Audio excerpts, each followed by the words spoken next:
Welcome to the Deconstructing Data podcast and live stream. I'm Jessie, Lizak, fractional CMO at BDEX, along with David Finkelstein, BDEX's founder and CEO. What's new, David?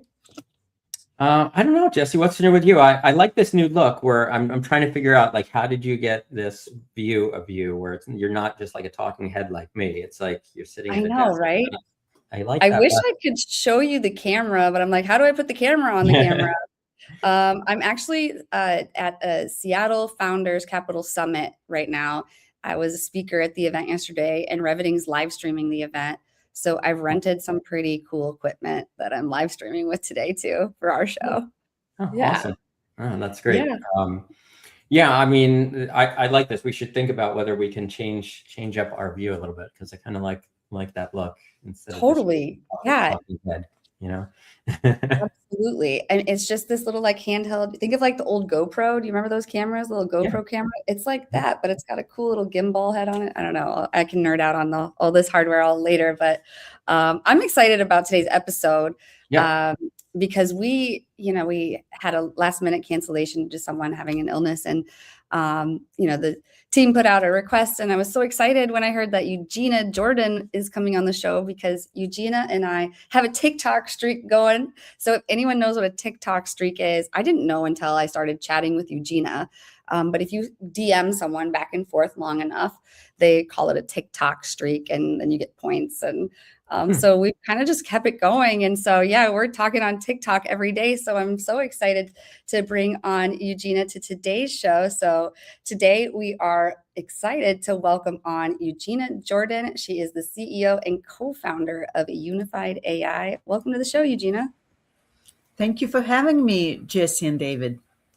Absolutely. Well, we're excited to have you. And we had a really interesting conversation before we went live. So I'm looking forward to digging deeper into that. But before we do, would love for you to introduce yourself to our viewers and listeners a little bit. Give them a little background about yourself and what led you to become CEO and founder of YOUnifiedAI. And I'd love to learn more about that as well. Sounds good. Thank you for having me. I spent 24 years in the wireless industry, and I finished my career as a chief marketing officer.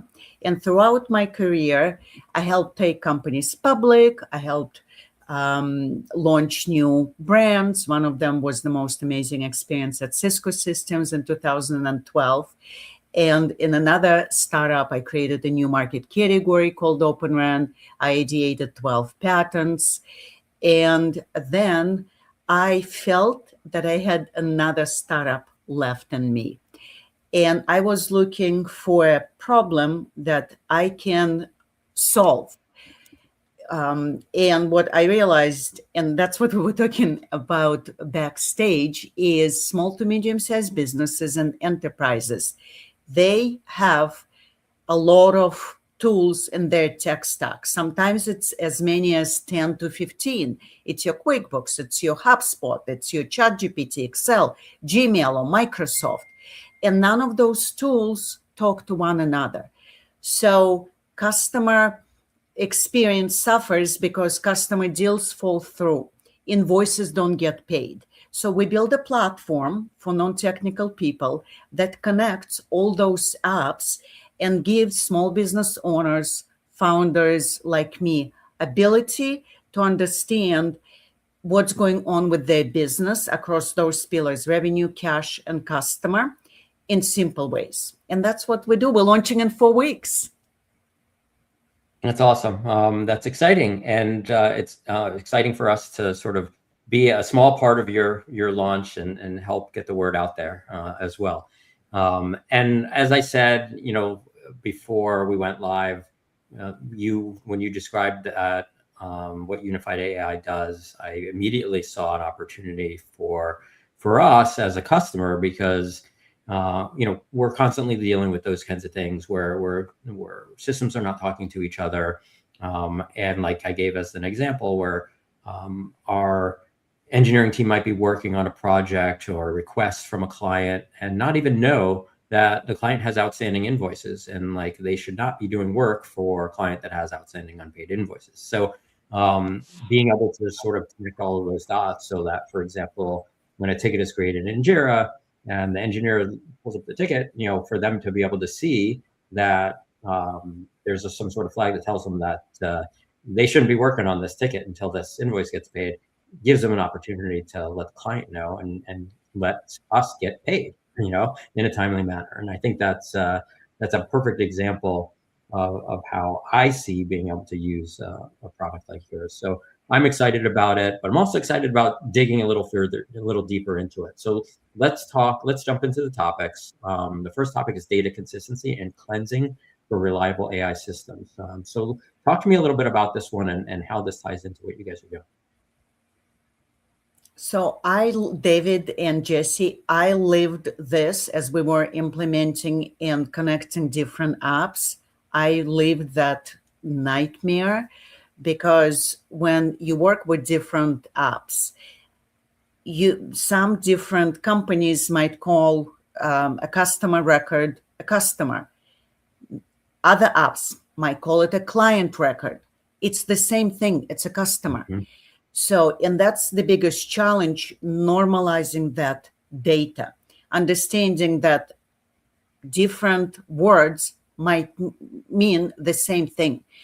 And it's important to understand what type of data needs to be cleansed. So if I looked at the steps, how we did it, and I do webinars for TechTarget, and I advise enterprise customers and IT customers how they should do data organization and cleansing. You want to do assessment. You want to assess your business tools and then identify the workflows that you want to either automate or you want to bring AI into, or both automation and AI. And once you identify those workflows and the tools, you want to identify the data, because if you're automating, like we were talking, from email into your CRM, on email, it's unstructured data, it's an email from a customer. So there need to be understanding where you're going to store that customer information. It will go into CRM. And then you might want to, based on the intent in email, you might want to run a campaign. So it's very strategic to start with assessing, analyzing data, and then cleansing it, attaching different meta tags, easy for me to say, to those data fields.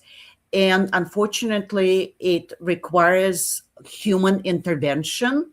And in the future, I believe AI systems will be smart enough to be able to understand and help cleanse those data fields. And once this is done, once data fields are unified and tagged, then you can start implementing AI, putting automations in. And I, again, suggest you take one workflow, you do it for one workflow, and you see if it's working. If the data was properly cleansed, the data was properly organized, and then you can move to the next workflow.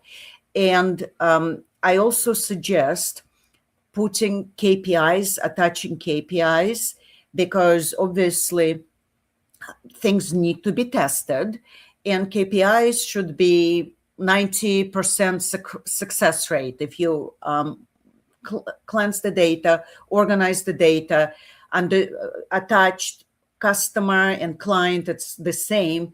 So in 90% scenarios, there should be success rate. And then analyze the failures and then improve. So that would be my suggestion, how to clean the data and how organize the workflow so it's successful.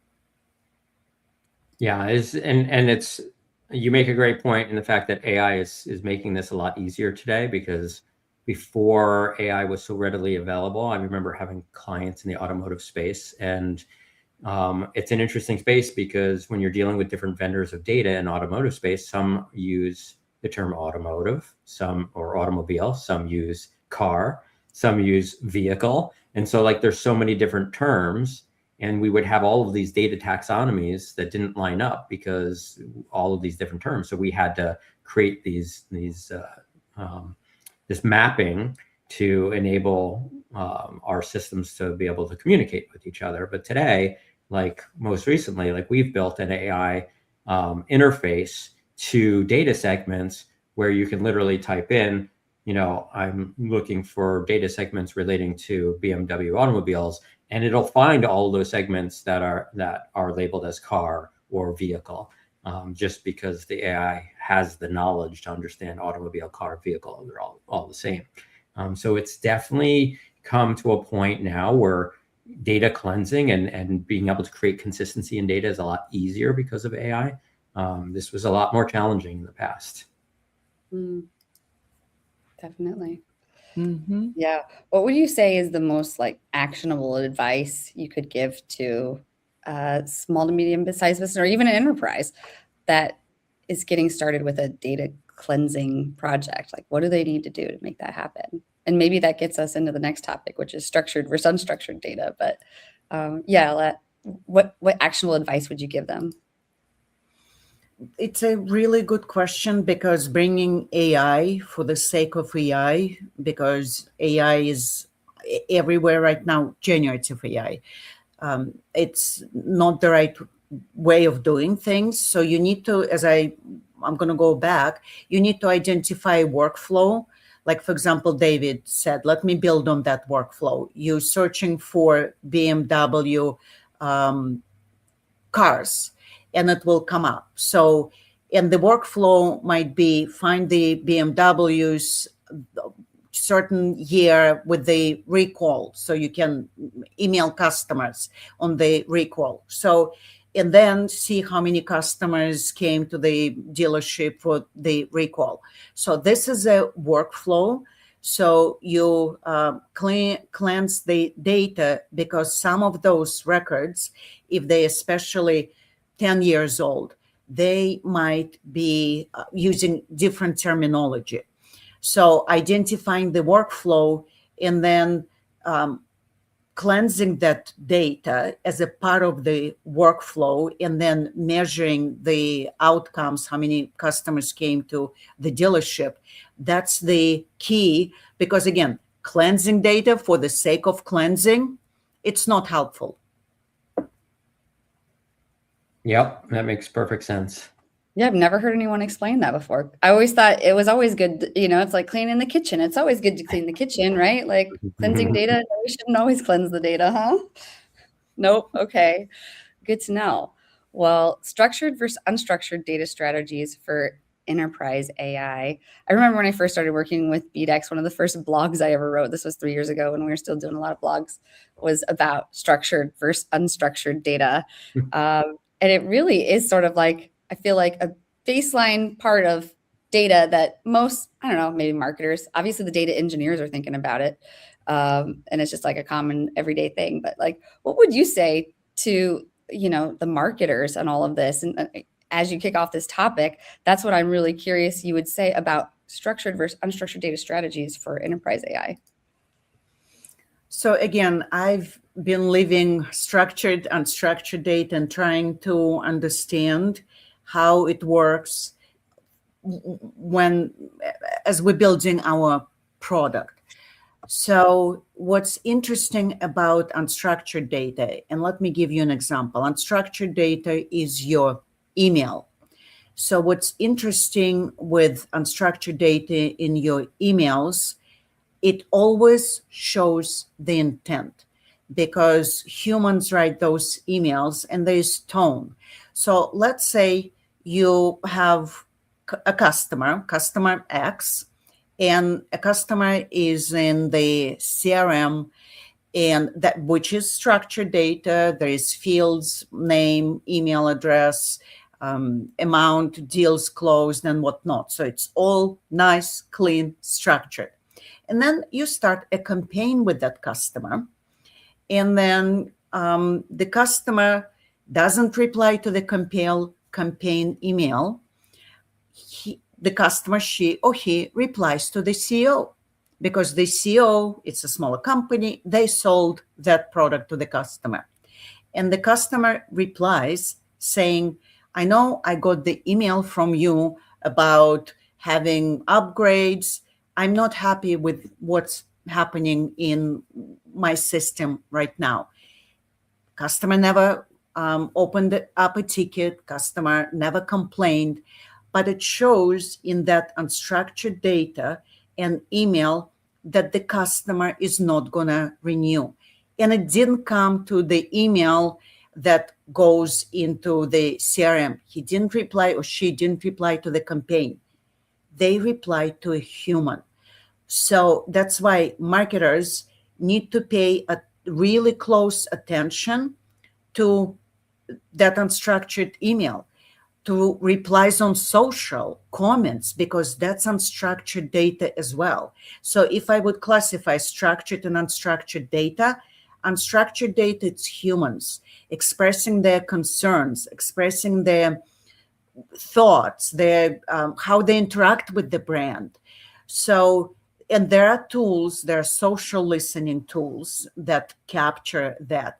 There are emails tools. And that's why it's very important to make sure that unstructured data, where customer shows intent, frustration, happiness, on social or in email, connects to structured data.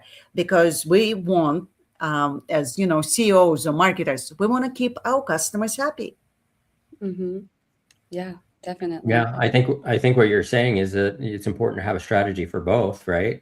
And making sure that the two can interact together, right? So that, you know, all that unstructured data needs to be connected to the structured data so that you know who the client is and so on. But at the same time, you need to be monitoring all of that unstructured data. And I think that's really interesting to think about, like understanding your customers, what they're doing, you know, what they're saying on social media. It's really interesting because there's so many people that talk about their, you know, the products that they use online in social media. And I think that a lot of companies probably don't look at that data, and they don't know what individual, they might know overall what people are saying about their products, but they might not look at it at an individual level and see that there's a segment of existing customers that are saying this versus another segment of existing customers that are saying that. Some may be happy, some may not. And there may be specific reasons why some are happy and some aren't. And if you're not monitoring that and understanding it at the customer level, as opposed to looking at it as a whole, then you're not getting the full picture, and you're not able to service those customers, their needs properly. 100%. And there's such thing as dark social. Mm-hmm. So it's when a customer takes a screenshot of something and then puts it in Teams message or in Google chat to another customer, and that could not be captured. So, but that dark social could affect decisions. So, and that would be unstructured data as well. And I know there are tools. When I was a CMO, I looked at some of those tools, capturing those, you know, screenshots and that sentiment, because sometimes people would look at your post, they would read the white paper, but they would never like the post or comment on the post, but they might send a link. They might take a screenshot. And that type of behavior for marketing is super important, because it could come from a happy customer saying, oh my God, look, this company just launched a new product. I love them. And you need to sign up. Or it could be a screenshot goes to another potential client. And it could be, look, they haven't serviced me properly, and now they're launching a new product. Yeah. Yep, Yeah, this is an important lesson learned right here, you know, Mm-hmm. because I mean, it's not something I've really thought about before, but you know, as we're the more we talk about it, the more I'm realizing, like, I see this all the time. Like I'm on LinkedIn, all the time, and I see people talking about, products that they like, talk about products that they don't like. The importance of monitoring that, whether it's LinkedIn, Facebook, Instagram, it doesn't matter. Importance of monitoring that so that a company can understand, not just, like I said, not just globally, but at the customer level, who's happy and who's not. That's super important. This is really a great lesson to be learned. 100%. It makes me think of the field we have on our intake form. David, how did you hear about us? Where it's not a drop down. We let you write whatever you want, and that data can sometimes be very messy. We get a lot from it.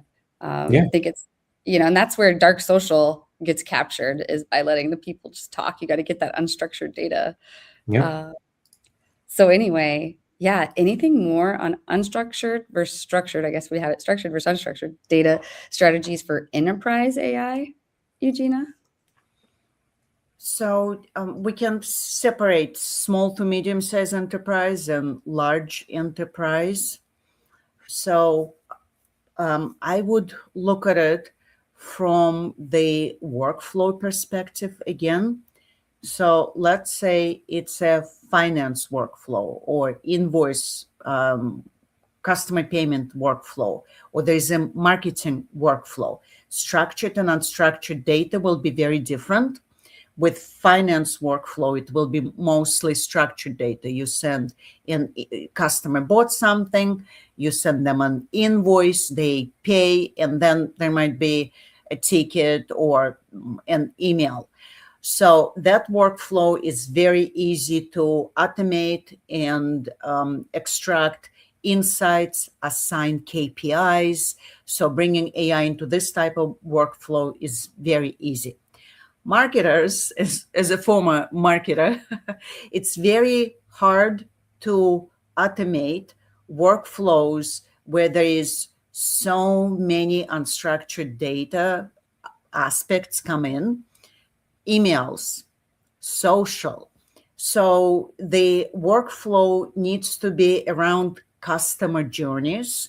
And if we look at at the funnel, maybe on top of the funnel, it will be a little bit more structured. There will be emails and campaigns, and then there will be reactions. When we start getting deeper into the tunnel and we initiate different workflows, there is a demo, for example, that customer might watch. They might have a pilot running. There will be more unstructured data coming.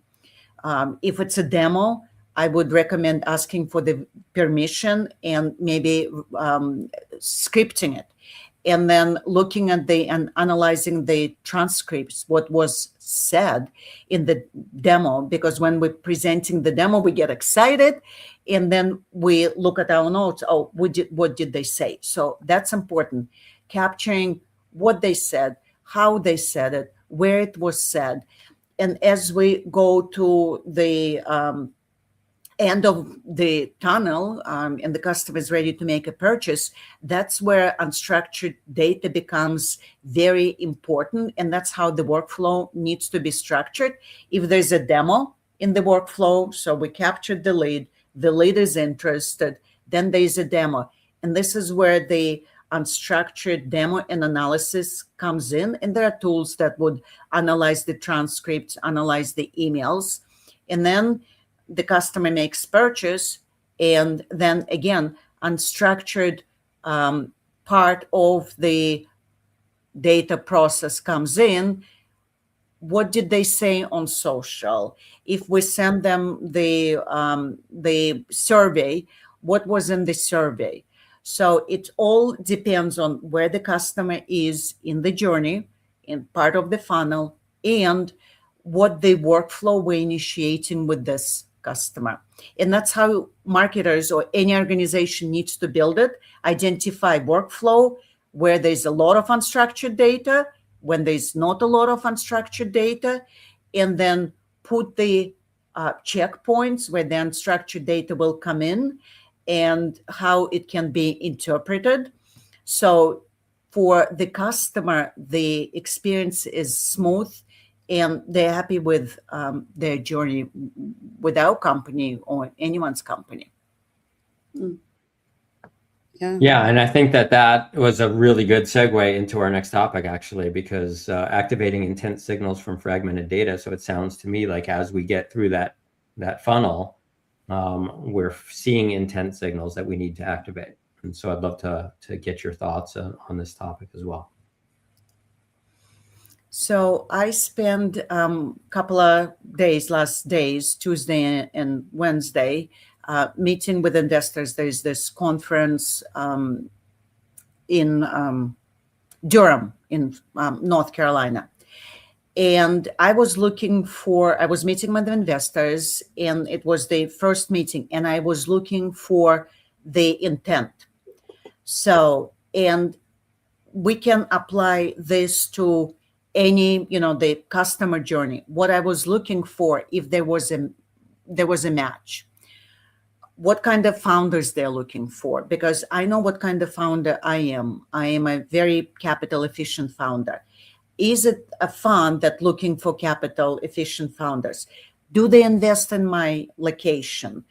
And so on. So it's asking the right question to identify the intent. There's no other way. Because let's, again, use the marketing example. The workflow, a customer send an email to the CEO, and the customer is saying, you know what, I received the marketing email. Why are you sending me emails when you didn't take care of my issue? So there's an intent that the customer is not happy. So what the CEO needs to do, they need to look at the data. They need to see, was there a ticket opened by this customer? Was there an email? Was there any indication in any of the tools with structured data that the customer was not happy? So once this data is collected, a CEO could email back and ask and say, did you open a ticket? I wouldn't email, because when the person is upset, you want to call them and ask them. But if it's on email and if you want to capture the intent, you would ask those questions with the data points. And if you get on a phone or on a video call, it's much easier to gather the intent, like I was doing in Durham yesterday, asking those questions, listening, and then asking another question, and then determining if there was a match. And same with the CEO, the example, getting on a call with the customer, understanding, okay, they didn't open a ticket, but they were upset. Did the ticket get lost, or they didn't open the ticket and they were just stewing? So asking those questions, not blaming, understanding, and recording those notes, because that intent in a customer email, in a customer conversation, could showcase that there might be an issue with the product. Because if there is an issue with one customer, it might not be an isolated issue. So intent could help business leaders to identify where there might be potential issue before it actually starts. Yeah, that makes perfect sense. So the challenge there is, and I'd say, until YOUnifiedAI is launched, how do we go about automating a process to listen for these intent signals? So there are obviously tools like Gmail. So the Gmail and Gemini, and probably Microsoft. I use Google Workspace because we're Google startup, so we use their tools. There's intent on top of the email. So, and maybe there are tools that can pull that, or there could be, you can connect Gemini, and Gemini can pull those, words, again, unstructured data, that if you see an email that comes in with these words, then store it in this Google Sheets, for example, and then at the end of the day, email to this person, customer name, and what they said. So that could be automated with AI tools and automation by looking at keywords that we identify. Yeah, I got to look at Gemini for that, because I use Outlook right now for my email, and I'm super underwhelmed, I should say, with how their Copilot works with email. It's like, so far, the only thing I can see that it does is write emails for you, but I haven't really found a way for it to read my emails and find things for me the way that you're describing that Gemini can do. So I'm going to take a look at that. Yeah. Until I can become a YOUnifiedAI customer, you know. Yeah, definitely. When did you say it's launching? 4 weeks. We got accepted to go to Startup Grind as one of the 150 startups. So we'll be there last week of April, launching our company. We're freezing the code on April 15. So everyone is working really hard. I was reviewing UX design today, final, design. So in 4 weeks, we're launching. Awesome. Scary, exciting. Yeah. That is exciting. It is exciting and scary at the same time. I know the feeling. Yeah. You're going to be great. So will you get to go pitch at this event? Is that what it is? Nice. Yeah. So I think at this event, it's we're pitching for 60 seconds, and it's okay because I've pitched last year at MIT 90 seconds. And then we got selected as 100 of innovators to go back to California and pitch at Venture Summit. And it's actually 3 minutes, which is super generous. Wow, yeah, awesome. Great. Cool. Yeah, I'm at an event right now, and that's the majority of what they're doing is you get to see all these founders go up there and make their pitch. And I kind of wish it was down to 60 seconds or 90 seconds. But okay. Yeah. How is it 5 minutes? No, they've been going about 15 minutes. Oh, wow. Yeah. Yeah, it's long. Yeah. But, people are asking questions, and that's mainly why. So they get their pitch. Yeah. But anyway, anything more on activating intent signals? And I guess one thing I've been wondering too here is what would you say would be an example of one of those fragmented intent signals that you might notice? So fragmented data is data that sits in different buckets, and it might be in your support tickets. Oh, yeah. Because a support engineer might put notes. That's, again, unstructured data, and they might say, oh, this customer called, and I tried to solve it for them, and they hang up. Yeah. So, and then they close the ticket, because there is no action. So, and because it's a closed ticket, it's all hunky-dory, and it's not. Yeah. Right. So, or there might be an email that customer sent. So it's all that intent sits across different applications, or they might send a WhatsApp message, and WhatsApp is a different, animal completely. Yeah. Or they might comment on LinkedIn post saying, you know what, you post this video and the CEO is boasting about, the company. I'm not happy. Yeah. So, and it's more than social listening, because Jessie, as a, CMO, you obviously use social listening. It's customer intent listening across all our tools. And it could be, and the reason it's fragmented, because it sits across different departments. Normally, support never talks to marketing.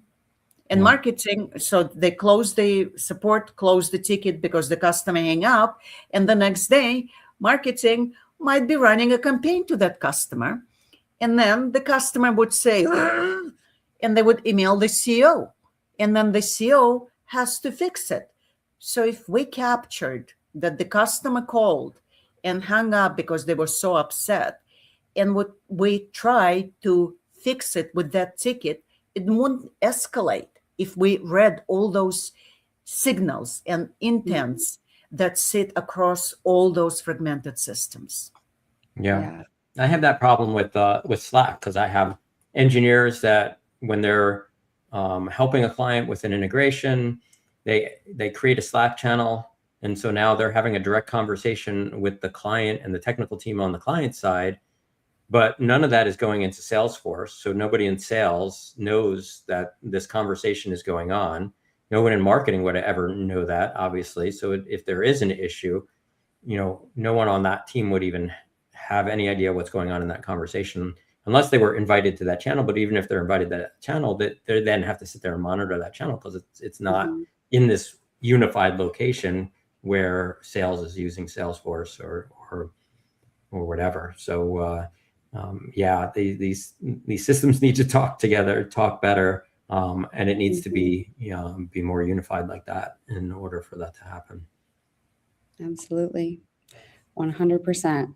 Well, we've got one more topic left.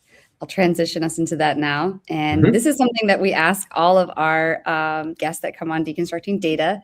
And we're curious, what are some of your favorite tools in your tech stack, Eugina? Really good question. And because I'm getting ready for the launch, I'm going to talk about the tools that we're using in this stage of YOUnifiedAI. We're relaunching our website in 2.5 weeks. By April 15, it will be relaunched. So for marketing, we're using HubSpot. We're going to be sending emails, running campaigns, having forms connected for our website. We're moving from Webflow, which was not very easy to manage in the back end. I'm going back to WordPress, and oh my God, they made it so much easier with Elementor to integrate HubSpot forms and all other plugins. So I'm a forever WordPress girl.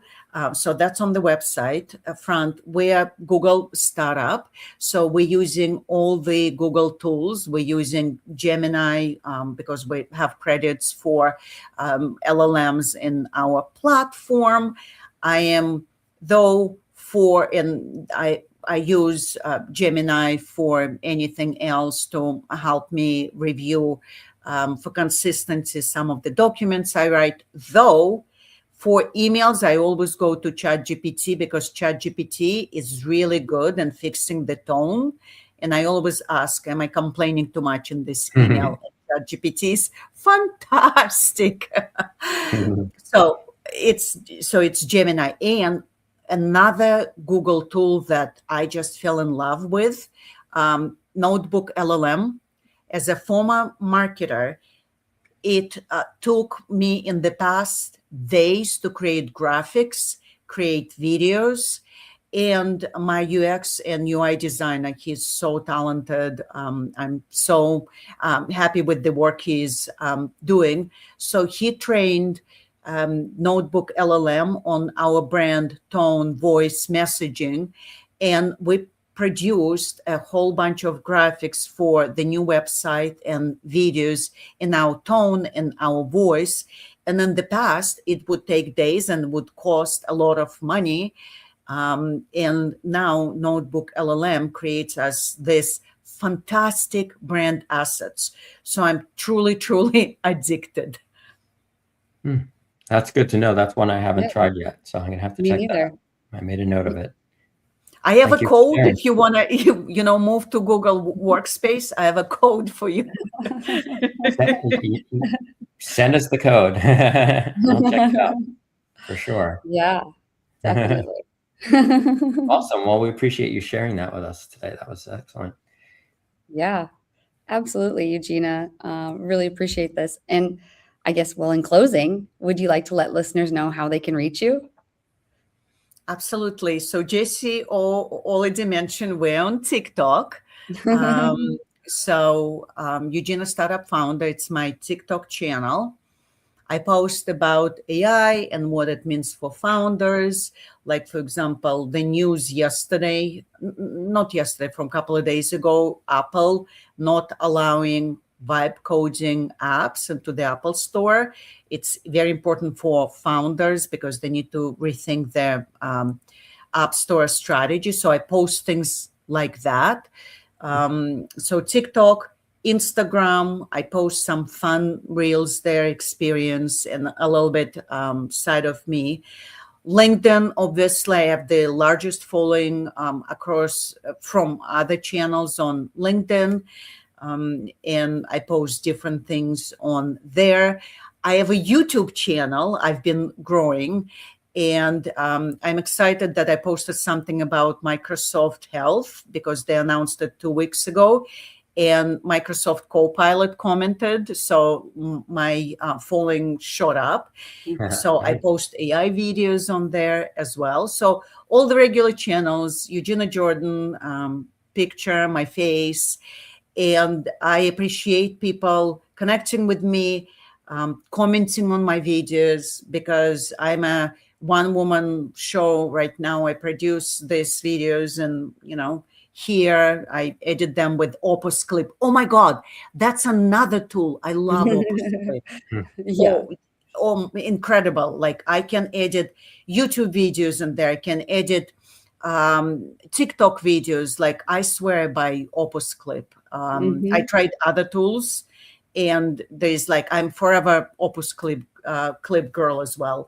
But that's where they can find me: LinkedIn, YouTube, TikTok, Instagram. Amazing. Awesome. Eugina, this has been a wonderful conversation. Thank you so much for joining us today. I learned a lot. I hope all of our listeners and viewers did as well. And I look forward to following you and communicating with you more in the future. So thank you again for joining us. Yes. Thank you for having me, David and Jessie. That's been a lot of fun, and nice to see you, Jessie, because we're going to keep that streak going. We are. Yeah, we're going for 100. We're almost there. All right. Well, yeah, thank you both so much. I'm going to go ahead and close us out with our video. See everyone next week. So audience members, we want to invite you to get powered by BDEX. Build authentic connections with your audience and drive unprecedented engagement. So just imagine harnessing the power of AI to craft your audiences that truly resonate with your brand, ensuring that your marketing is hitting the mark every time. We want to bring you closer to those marketing goals, and we're eager to guide you. So just visit BDEX.com. You can click on the Talk to an Expert button and get powered by BDEX. Deconstructing Data is the show that makes data make sense. Every Thursday, David Finkelstein and myself, Jessie Lizak, sit down with industry experts to unpack how data really drives marketing. We do this in plain language anyone can understand. If you want real insights, real conversations, and zero jargon, tune into Deconstructing Data live on LinkedIn every Thursday at 4:15 p.m. Eastern Time.